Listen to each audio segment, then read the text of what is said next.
No idea. So why are you killing these dads or whoever gets close to them? Sexism. Oh, okay. All right. Not again.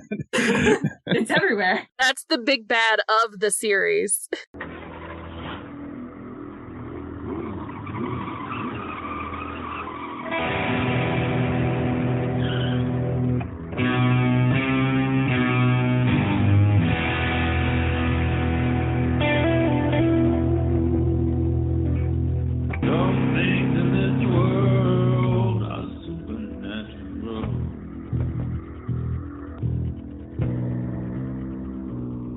My name is KJ, and you're listening to the Supernatural Opinions podcast, where some things in this world are supernatural. My pronouns are she, they, and this is the podcast where I talk to my fellow Supernatural fans about Supernatural, and we share our Supernatural opinions. Today I'm joined by my guests Meredith, Katie, JJ, and Jeremy. We've got an extra full crew this week. I'm so excited about it. Meredith, remind everyone who you are. I'm Meredith. My pronouns are she and her, and we made the mistake of having a monster that I'm really, really interested in, so I'm going to talk a lot. Yay, we love it when you talk a lot. Oh, good.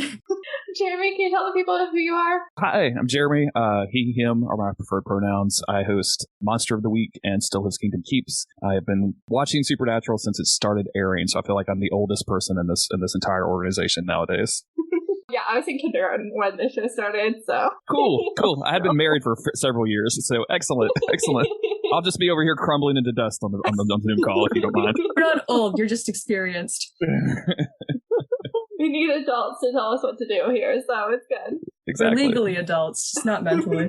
And Katie, can you tell the people who you are? Hi, I'm Katie. I am Dusty L. Cannon on Twitter, and I host the Making It Up As We Go podcast, which is audiobook for Dusty L. fanfic. And I also co-host the Gentleman Pirates Library, which is an Our Flag Means Death podcast. Yes, it's so exciting. And JJ, tell the people who you are. I'm JJ, he, him. I am also old and have been here since the very beginning. I am the host of Malik Radio, the other Jewish podcast. Yes, I've been learning a lot about Jewish people and about Supernatural. Yeah, you're in my Discord server. Yeah. Yes.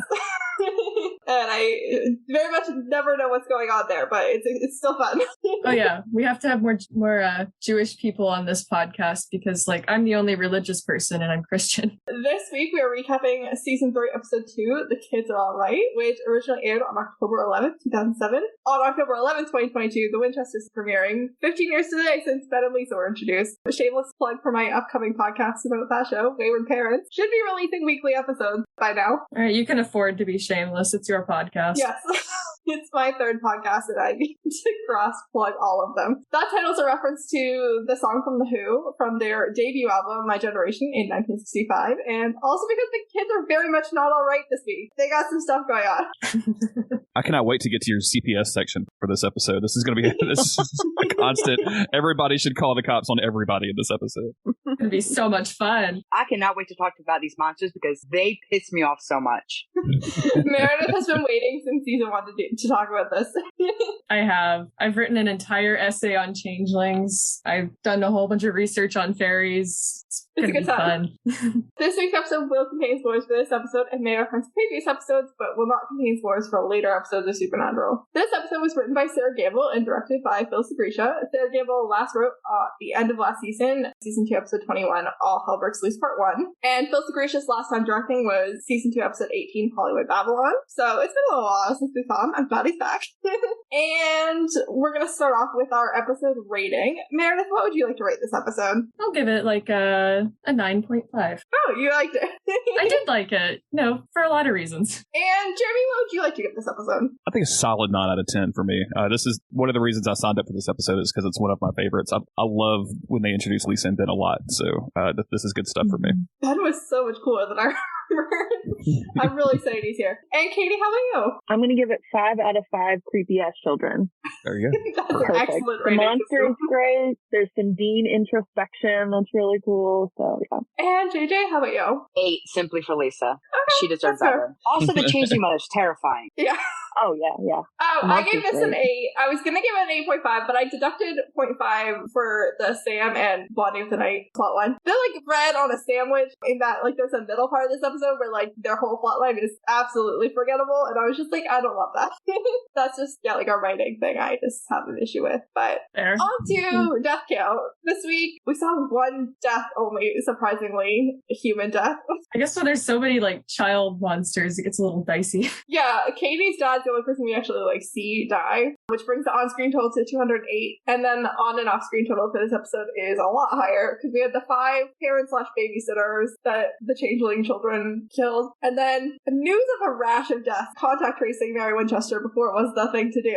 So that's another like 5+ for a total of 10+, and that brings the on and off-screen show total to 1,370+.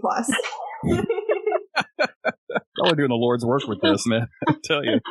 Oh, by the time we get to season 15, I'm gonna be like I don't think he's gonna keep like stats, and he just never did. Never. I never actually followed through on anything we said we would do in the first seasons of our podcast. No, same here. AJ's doing really well so far, though. She does all the math. I have a spreadsheet that this podcast cannot run without, and honestly, like sometimes now I'm like, we should keep stats on something. And I'm like, no, because I'm not going back to the last season. Oh yeah. Yeah. I keep saying that I'm going to keep track of every time Dean wears the red shirt, Ooh, but yeah. I forget about it because I get in and I record, and there's 10 minutes in every single episode where I just go insane with this red shirt. I'm obsessed with it. Last week I was like, I should start keeping track of how people like get attacked while just taking out the trash, because I'm pretty sure it's the most dangerous household chore in all of Supernatural, and then it just like, I'm like, no, because I'm not going back to season 1 2 to see how many victims. Yeah. But yeah, with that, we're going to get into our recap. We start with a somewhat tense custody exchange, and this mom is super concerned because her daughter refuses to have her night with her dad and says she hates it. There are monsters there, and if we weren't watching Supernatural, I'd be lining this dad up for the Call CPS segment. Like, if we didn't have a good explanation later for this, I'd be like, something is happening in that house. It seems super sus. Like that mom she is was not like- concerned enough. Even if we didn't have even if with our reasoning for not doing it, CPS still should have been called. Yeah, Monster or not, you call CPS. Here's the thing though. I'm married and I have children, and sometimes I like fantasize about if I were to be divorced, that means like every other weekend I would have just to do whatever I wanted. And this mom was probably like had her weekend set. Oh, definitely. She's like, I've got this going on, I got this going on. I got red wine. I've got Our Flag Means Death to binge. I'm ready to roll. Was not expecting a child back. Right. Then she gets a phone call and she's like, I'm fine. All right. I guess I'll take her back. Oh, her child is being so clingy too. Like, you know that she just wanted like 5 minutes, or her child was not hanging off of her. She's probably just like, damn it, I thought my ex was responsible. Mm-hmm. But no, Katie is just pitching an absolute fit when her dad like tries to have her. Like, oh my gosh. And in retrospect, I kind of feel bad for the dad. I feel For all really that. bad for the dad. Like, that's gotta be so hurtful. He didn't deserve this. Like, no wonder he was in such a bad mood. He's making her a rapper Yeah, he seems like a really caring dad. He's making handmade toys. at like 1 a.m. Yeah. He's like, oh, my daughter didn't want to see me, but I'm going to work on this rocking horse, I guess. Right? There are some scenes in Supernatural where I'm just reminded that I have too many emotions to watch this show, and I watch it anyway. You know, I think it's personally amazing that Stu Pickles showed up in an episode of Supernatural making toys at 1 a.m. Yeah, he's making toys at 1 a.m. Unfortunately, he just like makes all of the opposite choices that I would have made, because he's like ready to go to bed and he's like leaving and the saw like turns itself on, and like you kind of have to go turn it off, but like you could also just like not, and he gets eye level with it, which really made me nervous. It seems super dangerous to lean down and get like a real close look of the table saw. Just not with no safety goggles, no gloves. I'm just gonna get real close and look at it. It is weird that it turned itself on, but like just turn it off and walk away.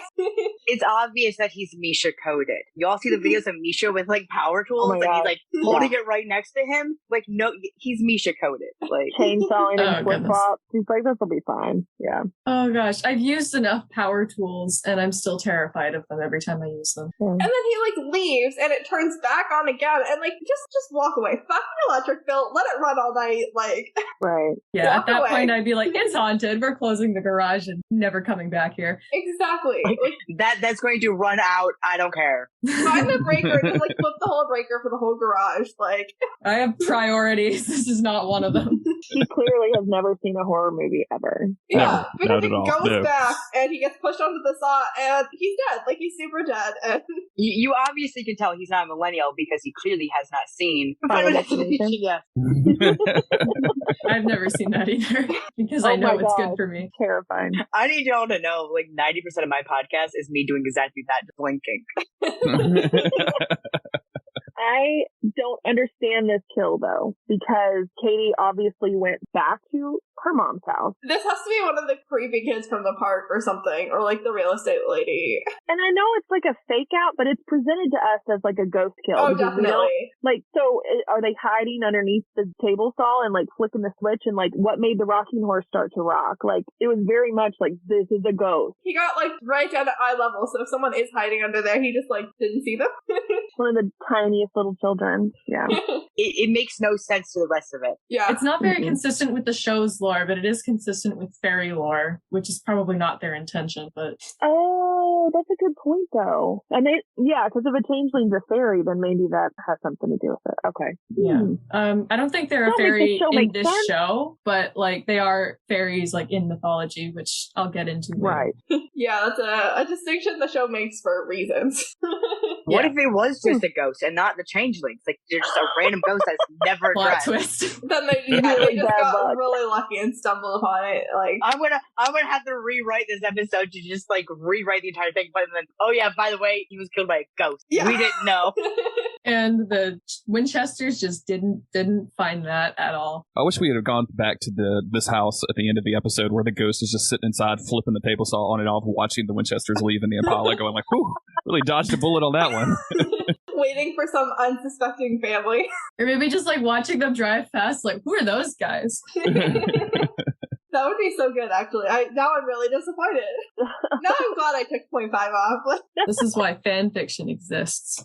We could then go to Sam, who is on the phone with Bobby, who has no good news. They're still working on Dean's whole soul deal thing, but Dean comes in and Sam just like shuts everything down. He hangs up on Bobby and like slams his computer shut. This man is supposed to be a good liar, and he's just not. He's never ever been a good liar, ever in the history of the show. Not a single time. This is just like giving us a taste of what season 10 is going to be with Sam. Like, Ooh, Because, damn. yeah, he's not a good liar.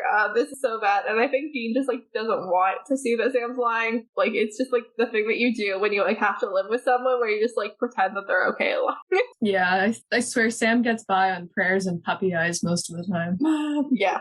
100%. 100%. and the awkward breathing. It's like, I don't want to touch that. It's so Like, loud. Dean has an article about the power saw guy, and he's ready to just go to Cicero, Indiana on that alone. But Sam presses, and Dean admits he wants to go reconnect with an old flame. Back in about 1998-ish, Dean left Sam with John, which is a choice, to wrap up a banshee case while he went on a 5 states and 5 days road trip, which was immediately derailed when he met Lisa, a yoga instructor, and had the funniest weekend of his life. I would like to hear Good for more about Lisa. Oh, the weekend, please. Semi-illegal, apparently. Yeah, We'll find out later. Later we're gonna find, which makes me wonder how old Dean was / how old Lisa is. I wonder if that's the illegal part or like what they were doing that was so illegal. I have questions. Oh. Could be many things. What else could Yikes. be illegal in this week? I mean, no, I don't want to know. I don't want to know. Let's not No. explore that. Especially here in the South, the things that are technically illegal in the South will absolutely astound you. So, That's fair. Let's say they did it on like a monument. yeah, sure. Yeah, that's That's it. what makes it illegal. Yeah. We can turn around and say, well, like, it's not in the South, it's in Indiana. Have you been to Indiana? Oh, Yeah, yeah. once. I've been to live in Indiana. Like, there are parts of the Midwest that are just the South. Yeah. You know? That's fair. I mean, I sound like this. Like, I'm not complaining. Dean plays the like dying wish thing, and Sam's like, "How many dying wishes are you gonna get?" And Dean's like, "As many as I can," which I respect. If I knew that I was Fair. gonna die like suddenly, like I wasn't like ill or anything, but I just knew I was gonna die suddenly, like really soon, like I would also get a lot of dying wishes because there would be nothing stopping me. Mood. Absolutely. I would definitely use that against all my siblings. It is my dying wish that we binge watch my favorite show right now, and you're going to shut up. We're going to watch Tombstone on repeat until I die.